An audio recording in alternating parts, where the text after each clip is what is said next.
สบายดีพี่น้องมาสักครู่ทุกคนมันกับพาเด็กๆออกมาหลอกมินิมาร์ทพี่น้องออโต้นำว้ายสบายดีไว้ทุกไว้ทุกก่อนทุกก่อนทุกทุกทุกก่อนทุกทุกไปดีไปอยู่แต่ในห้องหลายครั้งไว้เบิ่งตีนบอกเป็นตาเอาละตีนเปื่อยล่ะยาบ่ให้น้องตับเบิ่งแม่หาเบิ่งยาสิพันตัวมันเป็นกล่องเบิ่งนอกลูกเด้อนี่ที่แบบมันดีแบบมันปัวแขวแม่นะพี่น้องเลยจักสิจักพันเนาะพอเวลาเราเจ็บแขวแม่เราก็ใส่ตัวนี้แหละมันจะน้อยหนึ่งเราก็ได้ใส่ลายสรรพคุณประกอบด้วยสมุนไพรเพื่อสุขภาพพันแข็งแรงดูแลลดกลิ่นปากลมหายใจหอมสดชื่นวิธีใส่กับน้ำแล้วแต่ผมปัดฟัน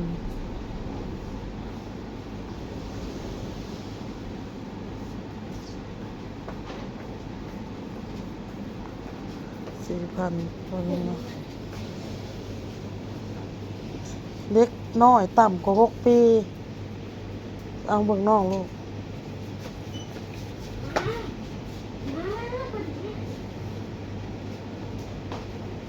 แบบว่าเป็นเขียวแมงน่าจะอันนี้แหละเนาะพี่น้องเนาะหรือว่าตัวนี้บ่การสมุนไพรใส่นี่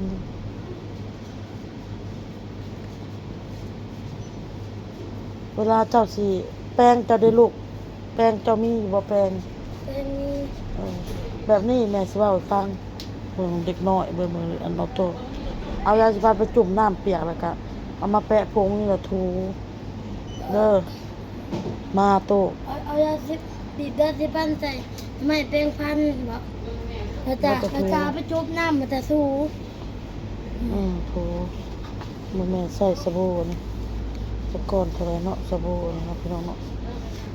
มาเด้อน้องอยู่ไสแล้วไปเอาเบิ่งน้องไปแม่สิเอาซื้อเครื่องกับพี่น้องเลยซื้อสบู่นี่สบู่กับมัดน้องนี่ซื้อสบู่นี่สบู่นี่ไปใส่มันจะเอาไปอ่ะที่ตู้มันจะเอามาใส่แม่บอกดื้อเด้อเท่านี่เด้ออุ้ยเด้อดื้อเด้อแล้วก็มาเบิ่งซื้อขนมให้เด็กๆเนี่ยเนาะพี่น้องเนาะเอ้ยเพิ่นถ้าอันลูกซื้อขนมให้เด็กๆแน่ซื้อโซซีให้น้องบอลแน่เนาะพี่น้องแต่สิออกมาเมื่อวานนี่ก็ยังบ่ได้ออกมาพี่น้องอันจับลูกบ่เฮ็ดโตนี่มา เฮ็ดลูกบ่เฮ็ดเด้ออุ้ยเด้อไปเลาะหมอน้อยๆอย่าเฮ็ดอย่ามานี่ลูกมานี่โตโซซีแบบนี้ได้บ่มักบ่ลูกมักแบบนั้นเอาแบบนี้บ่เอาแบบนี้บ่มักแบบนี้แบบได้ไหมจะหมักแบบนี้บ่แบบนี้เด้นี่เป็นท่อนสั้นๆเลยหมักท่อนยาวๆบ่เอาตัวนั้นก็เอาแล้วแต่ตัวนี้ก็มีกล่องแหลมซ้อนำตัวนี้บ่เฮ็ดลูกเด้อบ่เฮ็ดเอาโตดื้อแฮงบ่ไหวเขียวซื้อลูกเขียวเอาตัวเทิงเด้มีกล่องแหลมซ้อนี่ลูกนี่เอาตัวนั้นบ่ฮะเอาตัวนี้ไปมันนี่ไปเบิ่งขนมปะซื้อขนมปะไปเบิ่งขนมมันนี่ไปเลาะเบิ่งขนมไปโตไปขี้ดื้อขนาดเลยขบน้ำปะนั่นเขียวซื้อเขียวออกไปนี่ขนมนี่ลูกนี่โตขนมนี่นมนี่เอาตัวนี้บ่มันกินบ่เผ็ดติเนาะตัวนี้เนาะ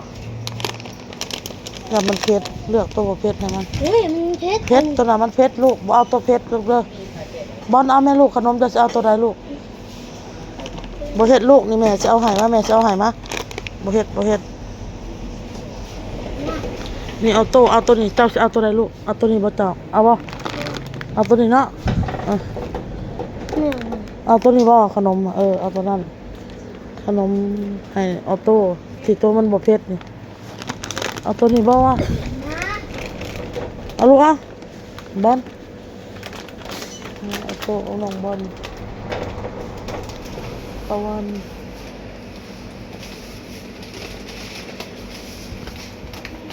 ให้น้องถือนะลูกให้น้องถือนะขนมหาจะเฮ็ดพอ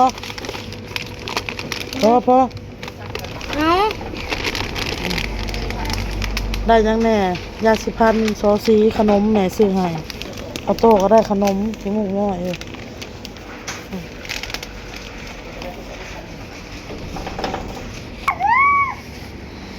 บ่ลูกบ่เฮ็ดลูกบ่เฮ็ดลูก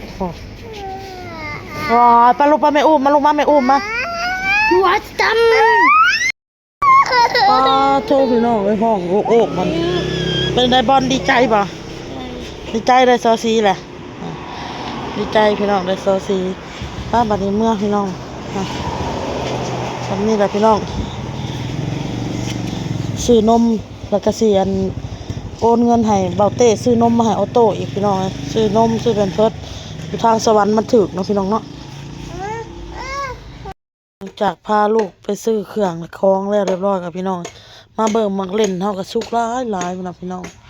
อ้นมาสิเข้าไปเก็บได้พี่น้องหักออโต้น่ะสิมายืนท่าแม่อยู่นี้ป่านนี้ควายหมดแดงไผ่มาเต็มอยู่นี่พี่น้องนี่ยามหมดแดงลุมลูกพี่น้องเอ้ย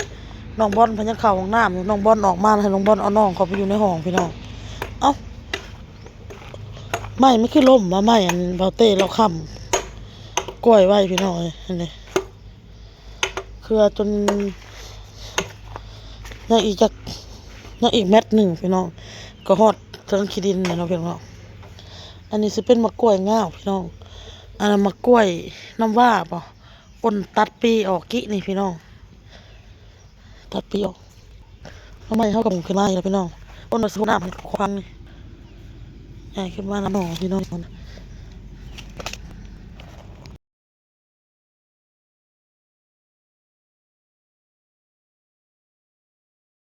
อันนี้ก็พาเข้ามาอยู่ในห้องเลยพี่น้องเลยพาเข้ามาอยู่ในห้องออโต้นอนพี่น้องนอนหลับแรงอ้นน่ะย่านเพิ่นนั่นตื่นมาแล้วพอแห้งเพิ่นอันสิได้นอนน่ะนะพี่น้องรับมากำหนดเลยเงินนั่นพี่เลี้ยมให้มากอ่ะว่าสิไปซื้อซอสีสิไปซื้ออันให้น้องออโต้กะน้องบอลก็ยังบ่ได้ไปหาก็ได้ไปนี่แหละพี่น้องเอ้ยซื้อขนมเนี่ยให้ลูกให้เต้าในมื้ออื่นนี่โอนสิไปเบิ่งอ่ะนะลืมอีกแล้วพี่น้องเอ้ยลืมซื้อกระดาษทิชชู่ ยืมไม่ได้ ลืมซื้อกระดาษทิชชู่ลืมซื้ออันไม่คิดถูกใช้มาเบิ่งเด้อได้ซอสีอยากได้ซอสีนี่บ่หมักบ่มื้ออื่นนี่แหละบ่ทันว่าจะไปตัดผมแล้วมันค่ำไปละห้านเขาปิดห้านได้ก็ปิดพี่น้องเอ้ยมานั่งดูห้านได้ก็ปิดแล้วก็เลยบ่ได้ตัดซะผมนั่นก็พี่น้องเอ้ยอันนี้เพิ่นอยากได้อันนี้หมักแบบนี้เอาขนมให้คนละถุงพอมื้ออื่นผัดไปโรงเรียนอีกเงินไปโรงเรียนอีกขอบใจแล้วขอบใจปลาเลี่ยมเร็วขอบใจเด้อปลาเลี่ยมน้องบอลได้แล้วเด้อ ลุงมันได้เด้อ ที่จริงนำเราเป็นคนที่บ่รักษาพี่น้องบอลทุกก่อนนะคะ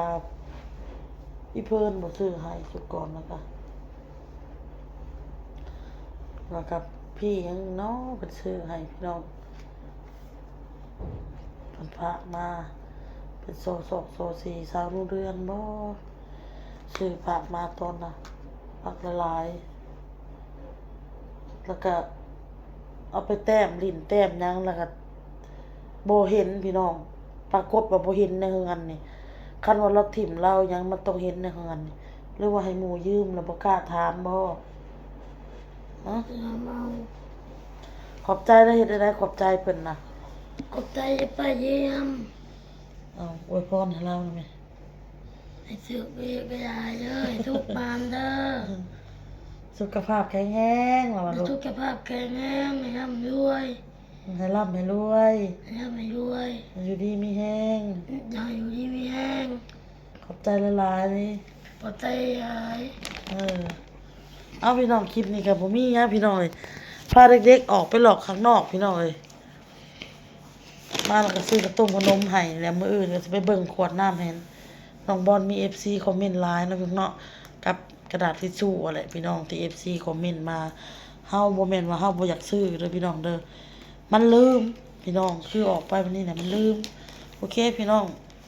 สบายดีบาย บ๊ายบาย